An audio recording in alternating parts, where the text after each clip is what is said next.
মাটনের মেটে চচ্চড়ি। এইভাবে মেটে চচ্চড়ি একবার বানিয়ে খেলে বারবার খেতে চাইবে। তাহলে চলো রেসিপিটা শুরু করা যাক। সবাইকে নমস্কার জানিয়ে আজকের রেসিপিটা আবারও শুরু করলাম। অনেক দিন পর চলে এলাম কিন্তু রেসিপি নিয়ে। তো দেখো এখানে মেটে নিয়ে নিয়েছি, তার সঙ্গে কিন্তু মাটনের কয়েকটা চর্বিও ছিল, তো সেটাও দিয়ে দেবো। তো সেই জন্য এখানে তেল দিয়ে দিলাম পরিমাণ মতো, যেহেতু আমার কাছে এখানে মানে মেটের সঙ্গে কয়েকটা চর্বিও আছে, সেই জন্য তেলটা একটু পরিমাণে কম দেবো। যাই হোক, প্রথমে ক্যাপসিকাম আর পেঁয়াজগুলোকে কিন্তু এভাবে আমি চকো চকো করে কেটে নিয়েছি। এগুলোকে এখন আমি হাই ফ্লেমে ভেজে নেব। তো হালকা ভেজে নেব। আর এইভাবে মেটে চচ্চড়ি না সত্যি কী যে ভালো লাগে, রুটির সঙ্গে তো ভালো লাগেই, ভাতের সঙ্গেও কিন্তু দারুণ লাগে, আর ফ্রাইড রাইসের সঙ্গে তো কোনো তুলনাই হয় না, এতটাই ভালো লাগে।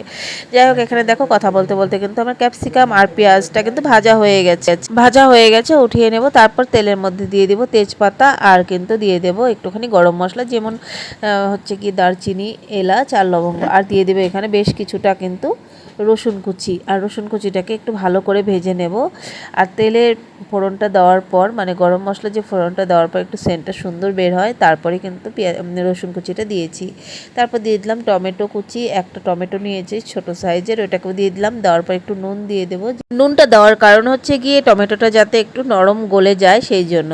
তো নুনটা দেওয়ার পর নাড়াচাড়া করতে করতে টমেটোটা কিন্তু অনেকটাই কিন্তু গলে এসেছে। তারপর দিয়ে দেবো এখানে পাকা লঙ্কা, কাঁচা লঙ্কার যে পাকা লঙ্কা হয় সেটা, আর আমি পেঁয়াজ একটুখানি দিয়ে পেস্ট করে নিয়েছি। তোমরা চাইলে শুকনো লঙ্কা ইউজ করতে পারো, এটার মধ্যে তোমরা চাইলে কাঁচা লঙ্কাও ইউজ করতে পারো।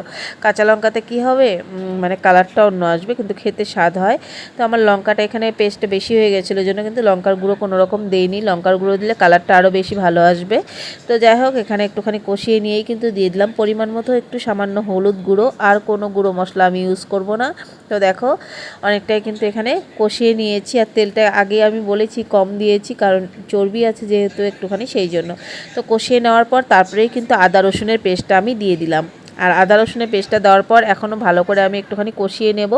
তার আগে দিয়ে দেবো একটু সামান্য টক দই। টক দইটা দেওয়ার পর আবারও ভালো করে কিন্তু কষিয়ে নেব। কষার উপরেই কিন্তু রান্নার স্বাদ আসবে, মশলাটা যত কষবে ততটাই ভালো লাগবে।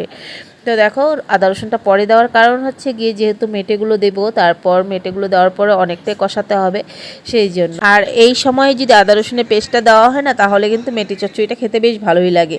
তো দেখো এখানে অনেকটা কষিয়ে নিলাম। তারপরে কিন্তু মেটে আর যে চর্বিটা সেটাকেও দিয়ে দিলাম। এই চর্বিগুলো গলে যাবে না, সেই জন্য কিন্তু এটা দিয়ে দিলাম, এটা খেতেও ভালো লাগে। তো দেখো মেটে আর চর্বিগুলোকে দিয়ে এখন কিন্তু ভালো করে একদম নাড়িয়ে চাড়িয়ে নেব। এই মেটে চচ্চড়িটা সত্যি কী যে ভালো লাগে, না খেলে বুঝতে পারবে না। পরিমাণ মতো দিয়ে দেব নুন, আর যেহেতু মেটে দিয়েছি, মেটের ভিতরে নুনটা তো ঢুকতে হবে, পরিমাণ মতো নুন দিয়ে তারপরে কিন্তু এখন ভালো করে একদম নাড়িয়ে চাড়িয়ে নেব।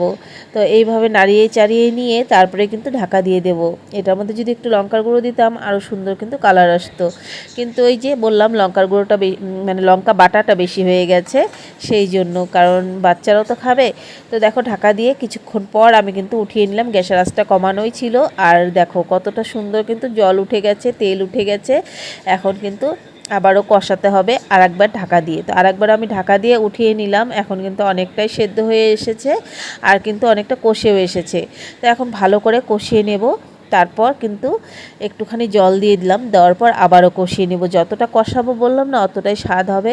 এখন গ্যাসের ফ্লেমটা বাড়ানোই আছে, এখন ভালো করে আমি কষিয়ে নেব। তারপর দিয়ে দেবো এটার মধ্যে একটুখানি হাতের মধ্যে ক্রাশ করে নিয়েছি কসুরি মেথি। কসুরি মেথিটা দিয়ে দিলাম, তোমরা যদি না থাকে না দিলেও কিন্তু হবে। তো আমি একটু দিয়ে দিলাম কসুরি মেথি। দেওয়ার পর আবারও ভালো করে কষিয়ে নেব এটাকে। তো তোমরা চাইলে আর একটু তেলটা বেশি দিতে পারো, আমি একটু তেলটা কম ইউজ করেছি আজকে। তো দেখো এখন কিন্তু ভালো করে আমি নাড়িয়ে চাড়িয়ে নিচ্ছি, এখন ভালো করে কষিয়ে নিচ্ছি, যাতে আদা রসুনের গন্ধটাও না থাকে, আর যে মেটের একটা গন্ধ থাকে সেটাও যাতে না থাকে। তো এইভাবে রান্না করলে একদম বুঝতেই পারবে না, এতটাই সুস্বাদু হয় মেটে চচ্চড়ি, একদমই অন্যরকম লাগে খেতে। তো আমি এই রান্নাটা কিন্তু খেয়েছিলাম একটা রেস্টুরেন্টে, এতটাই ভালো লেগেছিলো, ভেবেছিলাম এইভাবেই বানাবো। যাই হোক, কষানো হয়ে গেছে, পরিমাণ মতো জল দিয়ে দিলাম। একদম পাতলা ঝোল করব না, গামাখা করব। তো দেখো এখানে কিন্তু বলক উঠেই গেছে, আর তো মানে একটু একটু উঠে গেছে। দিয়ে দিলাম কয়েকটা কাঁচা লঙ্কা, অবশ্যই ঝাল অনুযায়ী। তারপর দিয়ে দিলাম ক্যাপসিকাম আর পেঁয়াজটা যে ভেজে রেখেছিলাম সেটাকেও কিন্তু আমি দিয়ে দিলাম। দেওয়ার পর এখন আমি ভালো করে একদম নাড়াচাড়া করে বলক উঠিয়ে মাখা করে নেব। তো দেখো কতটা ভালো লাগছে না দেখতে, দেখতে জানি না কেমন হয়েছে, খেতে তো দুর্দান্ত লেগেছে একদম, মানে কি বলবো, এতটাই স্বাদ হয়েছিল। তো দেখো বলক উঠে গেছে, তেলও ভেসে উঠেছে সুন্দর। এখন লাস্টে শুধু একটুখানি গরম মশলা দিয়ে নামিয়ে নিলেই তৈরি হয়ে গেল মেটে চচ্চড়ি। এইভাবে মেটে চচ্চড়ি যারা এখনও খাওনি একবার ট্রাই করে দেখো, দারুণ লাগে। এটা ক্যাপসিকাম আর পেঁয়াজটা খেতেও হেভি লাগে। তো দেখো বেশ কিছুটা কিন্তু আমি দিয়ে দিলাম গরম মশলা, যেহেতু মাটনের মেটে তো গরম মশলাটা একটু বেশি করেই দিতে হবে। বাস এখন নামিয়ে নিয়ে একটু সময় ঢাকা দিয়ে রেখে দেবো যাতে গরম মশলা গন্ধটা পুরোটা ছড়ে যায়। আর এই মেটে চচ্চড়িটা আজকে কেমন লাগলো রেসিপিটা কমেন্ট করে অবশ্যই জানিও। আর ভালো লাগলে প্লিজ একটা করে সবাই লাইক করো, আর চ্যানেলটাকে সাবস্ক্রাইব করা না থাকলে সাবস্ক্রাইব করে পাশে থেকো, আর ফেসবুক পেজটাকে ফলো করা না থাকলে ফলো করে পাশে থেকো। আজকের মতো সবাইকে টাটা।